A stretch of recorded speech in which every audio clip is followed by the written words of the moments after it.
Hello, hello, and welcome to For the Love of Self podcast. I'm your host, Heather Murphy, and today I'm really excited to bring on our guest. So today's guest is Dr. Ailina Ismail. Is that how you say your last name? Ismail, yeah. Oh, I was so close. I'm sometimes I wonder, should I even bother saying people's last names? But here we are. We're gonna have fun today because Dr. Ailina is a functional medicine doctor, and I'm really excited to have you on because some of my favorite influencers on social media have started to work with functional medicine doctors. You know, one of them recently discovered that she had mold toxicity, and she's been working to deal with that. But I know that you really focus on working with people who are struggling with fatigue and brain fog. And we're so excited to have you on here today to tell us more about what you're doing. So, actually, I really love to start with this question. How did you decide to switch from mainstream medicine to functional medicine? Well, I haven't really switched. I still do Yeah. conventional medicine. I find that there is a synergy. I mean, we can't just exclude conventional medicine, Mm-hmm. and I think they can work together. It's just that, so say for example, if you have a raging infection or if you have a heart attack, you need drugs, right? If not, you're gonna, Yeah. you know, you might not survive. Yeah. Um, Yeah. but then there are things like chronic illnesses. For example, the mold exposure, low thyroid function, obesity. Those are huge things that didn't happen overnight. And if you don't address it, it'll just progress. I mean, get worse and worse. So the problem with conventional medicine in those cases are they kind of like if you appeal for an ill, like if they try to patch the problem. So, say for example, if you're talking about mole, and again, it's not well recognized in conventional medicine, it depends on the symptoms. Some people get lung um, symptoms, shortness of breath, and all that. Some people get fatigue, which is one of my big areas that I concentrate on. And then what do conventional doctors do? They try to patch the problem. Maybe give you a puffer if you're wheezing or having shortness of breath, do all these tests, um, and maybe give you steroids and all that. Maybe you need it at the start, but if the mole exposure is still there, you're not getting rid of the mole. If you have gotten rid of the mole in the wet building, but you're not helping your detoxification pathway, so getting rid of the mold in your system, or you're not moving away from the house that has the mold, then all these things are really not thought about in conventional medicine. So then what happens? You're constantly exposed to the mold, you constantly have the symptoms, we give you more drugs. So that's conventional medicine. On the flip side is, as I said, with the mole, then you look at root causes. What, where's the mole? How do we remediate it? It's not an easy thing. If you have to have a good remediator to actually remove it 100%, because if not, they're just again just just cleaning it, but you're not getting rid of the spores and all that. Another example is like my kids are on the spectrum. When I first started this is because I found that again she couldn't speak, so send her to a speech pathologist. She couldn't write properly, send her to an occupational therapist to help her with her fine motor skills. But that's how I started in functional medicine, looking at the gut, looking at the environment, all the personal care products that we use, shampoo, skincare, looking at EMF. So that's like all the dirty electricity and Wi-Fi and all that. And certain things can inflame the brain, inflame the gut, and then present as autism. So that's what got me into functional. So I still do conventional about 70% of the time. I try to mix it with a bit of functional, but some of my clients' patients don't really want, because I have an offline practice still, and some of my patients just want a script for medication. They don't want to listen to lifestyle changes. So you can't help everyone. But then there are Mm-hmm. other people that, yes, I'm fed up. I've seen this doctor, that practitioner. I'm still not better. What can I do?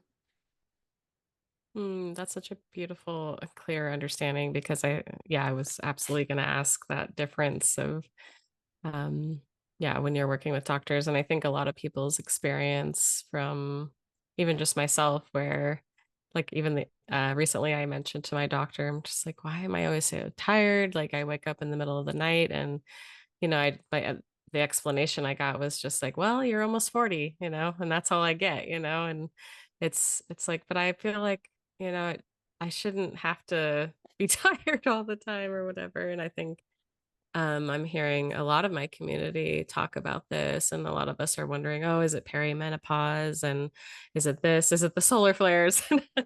Like, what is it? And we're open to all the possibilities. So I like that with functional medicine, it goes kind of further and really gets at the root. So I know you've been talking about thyroid function a lot. Can you kind of one, maybe just for the listener, describe like what the thyroid does, and then how that might be affecting potential fatigue?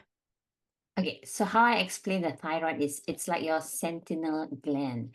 It's the gland, and a lot of people describe it like a butterfly. Like it's got the two lobes. It sits on your trachea, and imagine a butterfly. It's got this antenna, right? Because it's always surveying your environment, the environment that you're living in, your body systems, and then it's got an accelerator and it's got brakes. So if it reckons that you're tired, or you're doing something and it requires more energy, like you're at the gym or you're studying, of course the thyroid will put on its accelerator, and that's the T3 hormone, and you'll burn more fuel because it controls your metabolic rate. But then there's the flip side. If the thyroid thinks that you're not well, you're sick, and it could be a chronic illness or acute illness where you're in ICU or anything, you could be fasting, but the body thinks that you're in famine, like you're starving. So the thyroid says, okay, let's conserve energy. So it produces reverse T3.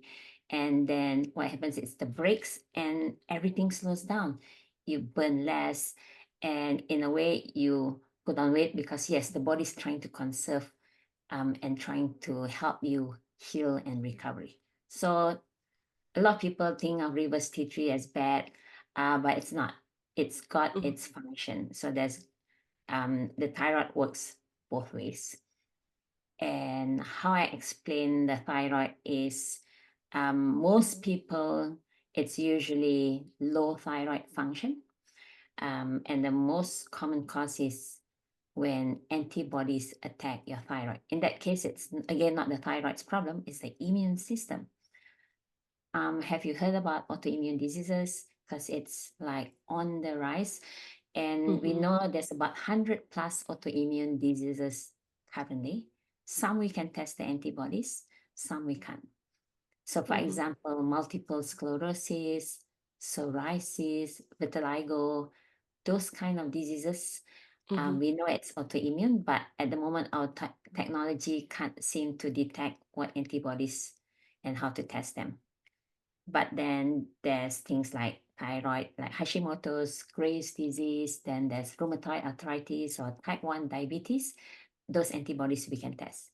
Now, why I mention autoimmune is because 1 in 4 women in their lifetime will probably get an autoimmune disease.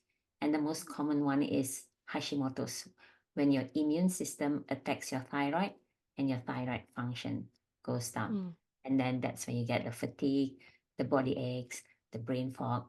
I mean, it could be other root causes, but this is one mhm. of the main ones. Oh, wow.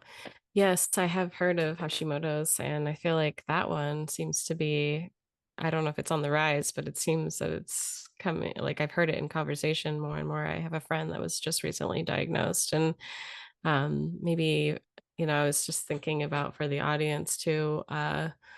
So is this something that is tested through like blood work, or what other like, is there like stool That's sample? Like how does all the okay. testing work? Yeah. Because I think that's one thing I've noticed with, conventional medicine, sometimes one, they either brush it off as, you know, age or a woman, whatever it is. It's And then in your sometimes head. they don't do the right testing. Yeah, it's in your head, that too. I'm sure you've heard a lot. Yeah. But So the yeah, like, test, yeah, it's is they're just blood tests. They're easy to do, but it's probably not done in conventional medicine based on what we are taught in medical school. And mhm, maybe also if the politician says that's wasting lots of money, so we don't do it. Because in Australia we have a system called Medicare, so a lot of things are subsidized through the government. I know mm, it's different in the US, right? You have your own insurance, so maybe some insurance won't pay. Anyway, so the problem mhm, over here and in most parts of the world, which is really interesting, is when they test, they only test the hormone in the brain. So there's a negative feedback between the brain, which is the pituitary gland. So we just say it's the brain and the thyroid. So when the brain senses that the thyroid is under functioning, then the brain hormone goes up because it's like telling the thyroid, hey, thyroid, buck up, make more hormones, right? And vice versa. It's a less common disease when it's Graves or hyperthyroid, where your thyroid hormone shoots up because the thyroid gland is producing more and more hormones. Then the brain hormone says, oh, calm down, thyroid, relax, chill. mhm, So in conventional medicine, they only test the hormone in the brain, and it's called the TSH, thyroid stimulating hormone. mhm, And so that's the first thing. And say if there's a miscommunication between the brain and the thyroid, so if they're not talking well to each other, the thyroid hormone in the brain, TSH, might be normal, right? So then the doctor says, your thyroid's normal without actually checking the levels of your thyroid hormone, so especially the T4 and the T3.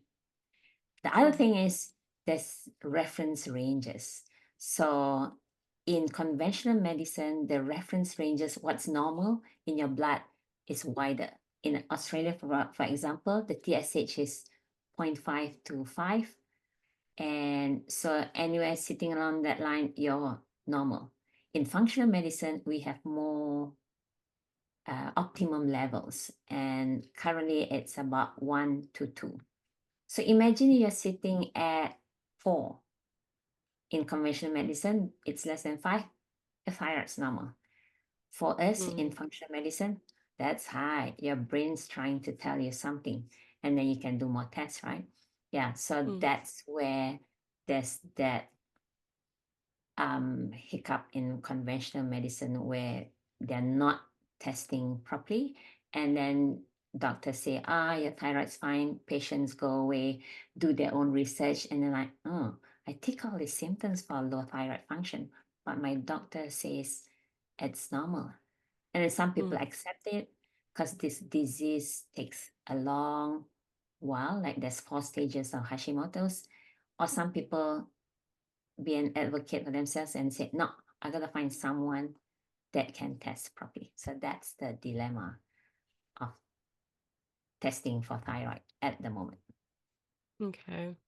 Yeah, that's so interesting to think about. I'm just thinking about my own personal experience, and I'm sure the listeners as well, because just I feel like a lot of people will get testing and they're like, oh, the doctor said it was fine, I've done hormone testing myself and nothing's out of the norm, and I think there's, yeah, different standards, and it's good for us to like get this education to understand, what is optimum, and like to not just feel like, oh, well, this is just the way it is. I guess I'm just tired forever.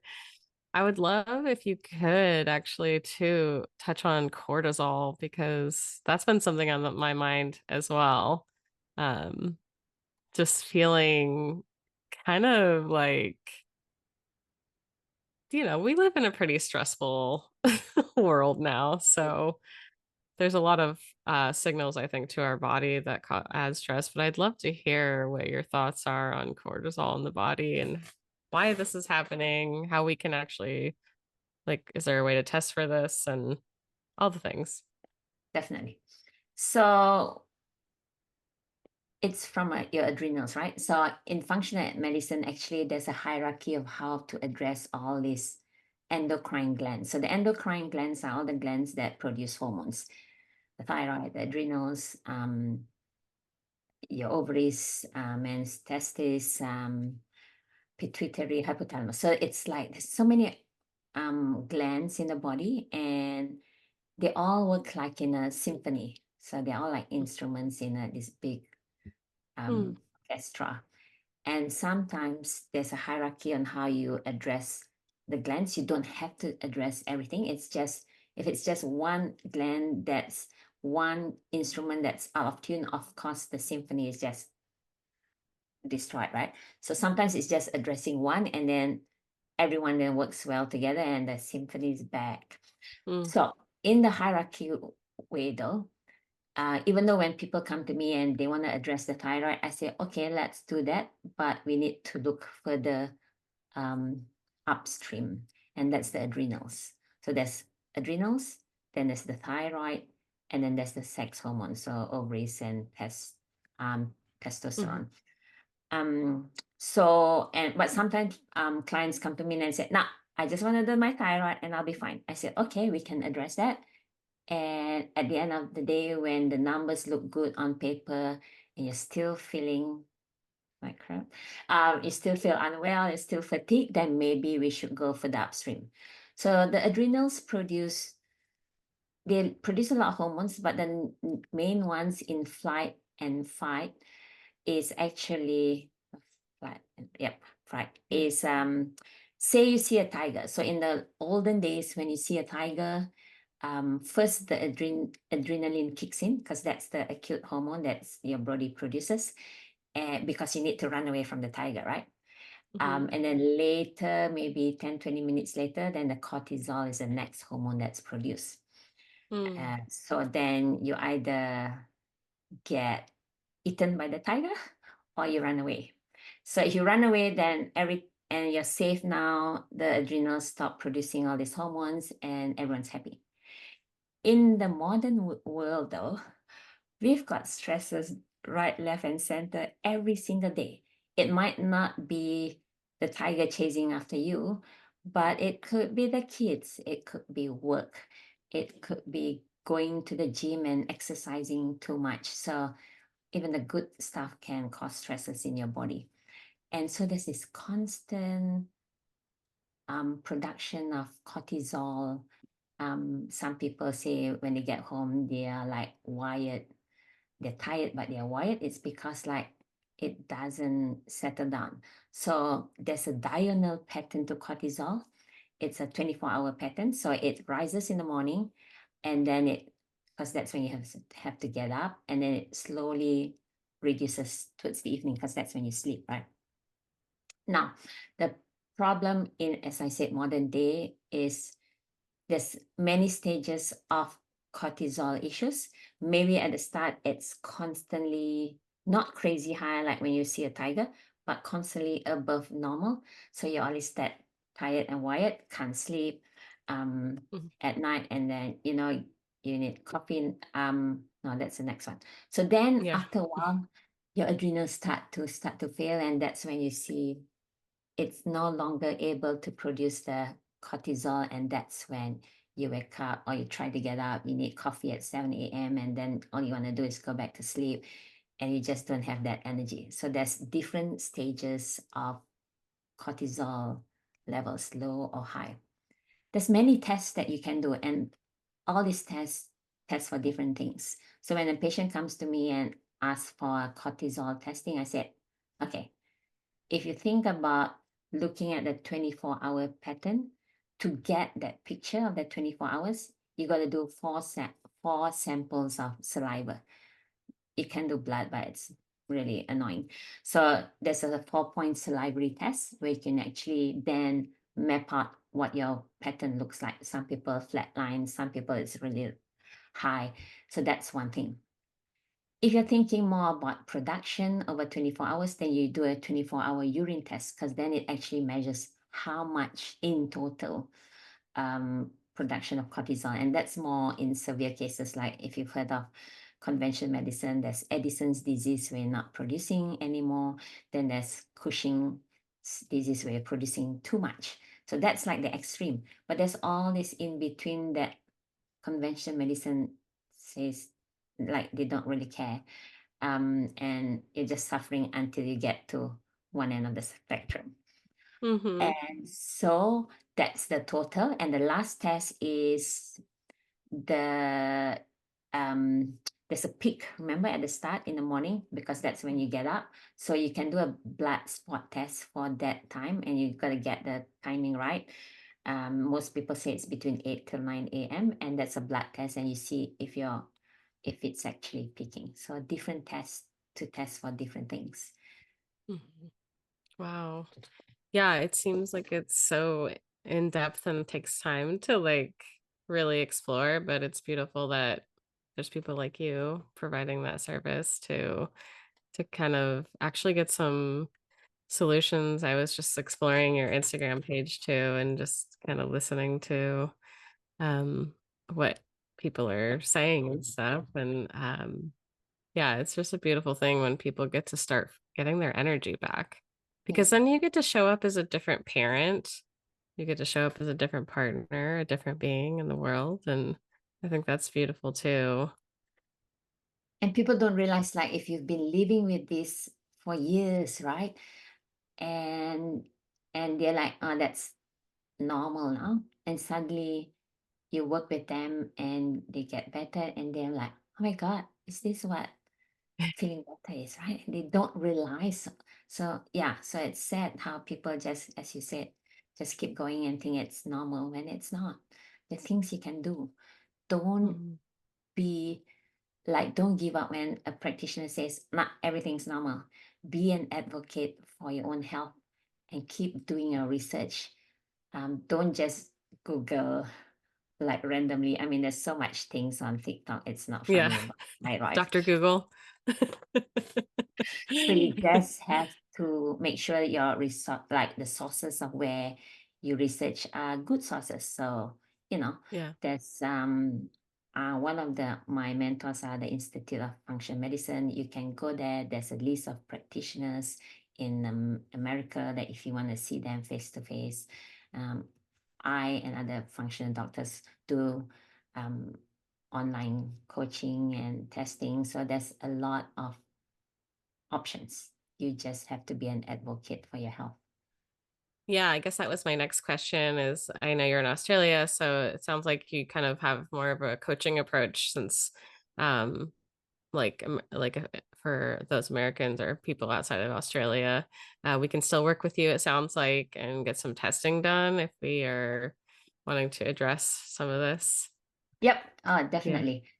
yeah, Um, Maybe half of my testing that I do with Australian patients are from the US anyway, yeah, because down under we still lag behind in certain testing. So yeah, yeah, you can always order the things online. I do a lot of testing with American labs, blood tests. There's a very good American lab called Cyrus that does a lot of autoimmunity testing.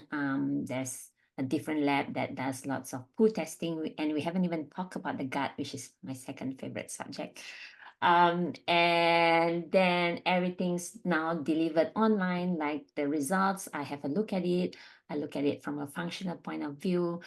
And then based on the markers in the bloods, based on your history and signs, so there's like questionnaires that you fill in, then we set up a personalized plan based on yeah, your issues moving forward, how we address it.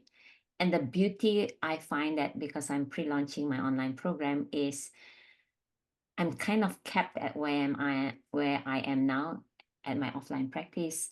I see everyone one to one.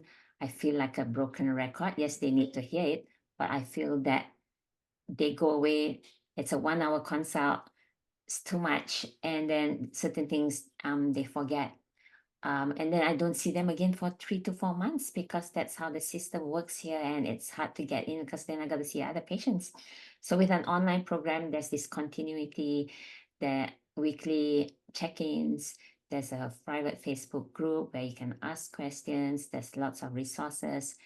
And I find on the patient side too, then there's more accountability, and you can tweak the program weekly as you go. You don't have to wait 3 to 4 months and like, oh, that wasn't working. I mean, I don't see everyone 3 to 4 months. Some people it's like Yeah. 4 weeks. Yeah, but that's the gist of how things work nowadays. I mean, especially COVID. After COVID, it's so easy now with online practices that you can just do lots of things. Yeah, that's so great that you're creating this group community, and I totally hear you. I think a lot of people in the um whether it's coaching or whatever, it's just like it's so much nicer to get like create a group dynamic and stuff because then you can answer questions that you don't have to keep repeating yourself over and over, especially because I'm sure you get a lot of repeat repeat But it's issues. good. Like, so I know that, oh, those are the main questions that people are stuck with. Okay, let's put a resource like an education library there where people can just go in and Mhm. have a look on their own. But at the same time, someone might say, oh, I know everything about the thyroid. And then another person Mm, asks a question in a group and they're like, huh, never thought about that question. And you get yeah. some clinical pearls from that. So that's how the team works. It's really good. Yeah. Yeah, definitely. Okay, so without opening another huge can of worms, you mentioned that the gut was your second favorite topic, and I was excited that you said that because I feel like for me, I live in an agricultural community and food is a really big deal to me. And I think it would be good for you to maybe touch on how important gut health is because I'm sure sometimes I think everyone knows these things, but maybe they don't realize. And maybe we just need to put that out there right now, how important gut health is and why that is. If you just want to share. I'll try to recap it in 2 minutes. Okay. Yeah. Um, in a nutshell, a lot of people now you hear that you know, the gut's the root cause of illness. In some cases it is, in some it isn't. So it's not all about just the gut. But you can imagine, right? If you look at the gut, and it starts from your mouth right to your anus. I call it's from your gums to your bum. Mm-hmm. And when you unravel it, like from your mouth, esophagus, stomach, small intestine, large intestine, it's like one long tube, one long cylinder, right? So that's how I visualize the gut. And the gut's the only way, well, the most major way that things get into your body, right? You can still inhale stuff in, but it's like it, or you, yeah, or you inhale, like kids put in foreign bodies and stuff. You can cut your skin and things get into your body through the skin if it's like broken up. But the most common way stuff, good or bad, get into your body is through your gut. And the body's not stupid. It's got two lines of defense mechanism. So there's the tiny microscopic gut lining. It's called the enterocytes. And in between each cells, there's this tight glue. So it's called the tight junctions because I love to draw things. So now you have to visualize because I can't do them and draw. So if you imagine the cells are all tight and they're lining this cylinder of the gut, and because technically all the bad stuff, your heavy metals, your pesticides, your um agriculture, don't let me start on pesticides. Yeah, Um yeah, yeah. That's what. Yep. Plastics, anything that your body doesn't need, it should come out in your poop, right? Mm-hmm. But then there's these little channel doors in between the cells that open up and then it absorbs your nutrients, your vitamin D, your calcium, your iron, and all that. In the perfect world, if everything's working well, you should be pooping every day. Your poop should look like a sausage, corn in a cob. Now you're not going to eat any more corn or sausage. You shouldn't have to wipe more than 3 times after a poop because that means it could mean that the consistency is not good. So if Mhm. that's working, you're pooping out all the bad stuff, your gut lining is intact, um, then everything's hunky dory. The problem is when you talk about the gut, there's two things. There's the environment. So what are we feeding the gut? Food and other stuff. There's certain foods that can be inflammatory to the gut. Not everyone. My two top pet peeves are gluten and dairy, and that's a whole other subject. But say if Yeah. it's that, right? Say if that's the problem in your body, this can actually break down that glue. Remember, we talk about the tight junctions, the glue that breaks Hmm. down, and then you get leaky gut. That's like just a coin term that a lot of people use. And then Okay. what happens now? Other bad stuff gets in. Um, things that were supposed to come out in your waste, in your poop, now gets in through the body, and then some people react to these two foods, and then now they're reacting to other foods, and then they have to eliminate, and after a while there's nothing more to eat. They find that they're getting more intolerant to more and more types of food. So that's Hmm. one. Then there's the population, what lives in the gut. I've gone over my 2 minutes. So the No, you're population is the fine. microbiome. Like, have you heard of that word? Because some people have. Yes. Yep. Yeah. So there's a balance of the good bacteria, there's the bad, there's parasites, there's yeast, there's viruses. And technically, everyone should be living together in perfect harmony. It's like a forest in there. It's like Mm. latest studies show there's about 150 times more DNA material of this forest compared to our own human genome. So there's actually technically more of them than us. Mm. When that balance goes out of whack, again, that can cause problems in the gut. And it could be mental health because there's the gut brain connection. There could be autoimmune disease because there's the gut immune connection, because 2/3 of our immune system sits in the gut wall. There could be gut skin connection because the microbiome in the gut sometimes then reflects what's the microbiome in your skin. So it's just ginormous. There's so many things that could go wrong, but at the same time, that could go right. And your microbiome could be totally different, not could, will be totally different than my microbiome, because just based on where we are geographically and what we are eating. So, Right. or even, so you're probably similar, your microbiome and people in your household are probably similar, but it could be different for someone, say, 10 doors down the road, right? So Hmm. it's just crazy. I love the gut. Yeah.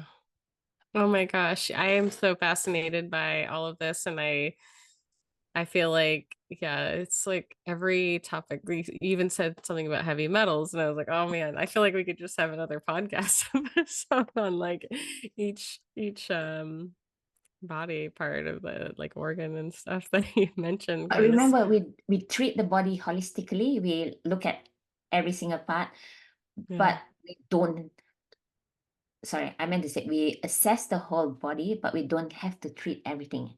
And sometimes, even though you don't follow the hierarchy, don't treat the adrenals, just treat the thyroid, the body starts to heal itself and everything gets okay. With the gut, you don't have to do all the food intolerance tests, all the poop tests in the world. You might Hmm. just concentrate on one bit, and then the body heals itself, because that's Mm, what the body is meant to do, right? You right. just I have to love give it that. a bit of a push. Yeah, I love that. It's like it gets to be simple. It doesn't have to be highly complicated. And sometimes, yeah, just one little fix, one little alteration or something can change for people. And so it sounds like we shouldn't have to be suffering from fatigue and brain fog and all that. It Yep. should be, we should be feeling good and stuff. And that option is available here. So I'm excited to share with people that it sounds like you're doing a pre-launch for your group program, and we'll definitely be able to link all of your resources down below. Is there anything else that you want to share with the audience before we close out today, and where people can kind of hang out and stalk you, and where do you hang out most on social media? Just before I answer that, one thing that popped to my mind is like Yeah. now everyone's gonna Google, oh my God, it's my thyroid, oh my God, it's my adrenals, or my gut. Think simple things first. So I always say that to my clients. When you're fatigued or you've got body aches, brain fog, the most simple thing is your nutrient. Are you in nutrient debt? Do you have Mm-hmm. deficiencies? And one of the most common ones is vitamin D. Um, that's huge. A lot of people test that, but the reference range is very wide. So make sure you get the optimum levels. Things like iron, B12, things that can easily be tested, magnesium. So look at that first before you go look at other crazy things, because sometimes you just need to fix that and then everything's good. So that's my just one thing I that love I'll that you just shared that because I started taking vitamin D last winter and I was like, wow, I cannot believe that little supplement just completely changed my winter blues. So, see. I told yes. you. Yeah. But then also don't depend on supplement forever. Because I get clients that come with bagfuls of Yeah. supplements, like, and I'm like, do you feel better? They're like, I don't know. I've been taking this for years. I'm like, okay, why don't you stop one at a time and see if you Mm-hmm. feel worse? Because sometimes that's the only way you can test, right? If you remove it. So yeah. Yeah. And if you needed supplements, like you said, it does help with you. Take it for 3 months. Ideally test before and after or just after, so you know that you've reached your optimum levels. And then try to get everything from food. So you can't get much D from food, but other things Yeah. like iron and all that, try to use food as medicine. Try not to depend wholly on supplements, because after a while, um supplements then just becomes another drug because you're taking it every single day, Yeah. And they're right? expensive. And I mean, we already, yeah. At the Yeah. The moment, yeah. vitamin D is that one that I'm like, "Ugh, I need to live in a sunnier place." True, true. Where people can get in touch with me is, Mhm. it's mostly Instagram, but I do share my posts in my Facebook page. But you can get me at Dr. Mhm. _Ailina, my name Ailina on Instagram. As I said, I do most things: fatigue, body aches, brain fog. This year, I'm sharing more about the thyroid, but I do look at weight loss. I mean, stubborn fat loss. I call it stubborn fat loss. That's a huge thing that I've been posting for the last few days, because that's another huge area. Again, it could be Mhm. thyroid, could be insulin resistance. Oh, I shouldn't mention anything, because then you're like, can I Yeah, have yeah. I feel like we just insulin we resistance? need to have a part two. We need to have a part two because selfishly, I'm like, this is like all the stuff, and I'm like, yeah, like I'm gonna be 40 in February. And it's like, Yeah. they just are like, oh, that's just, that's the way it is. You just I'm like, what Mm. happened? Like my body has completely changed, and I like cannot lose weight. So We haven't talked about female hormones, perimenopause. That's another huge thing for yeah, women. yeah, So yeah, I do have things on the Instagram, but they're just snippets. If you want to yeah. learn more, if you want me to look at your blood work, if you got recent blood work that you just want me to look at from a functional medicine point of view, book a free Mhm. call. It's all linked in my bio.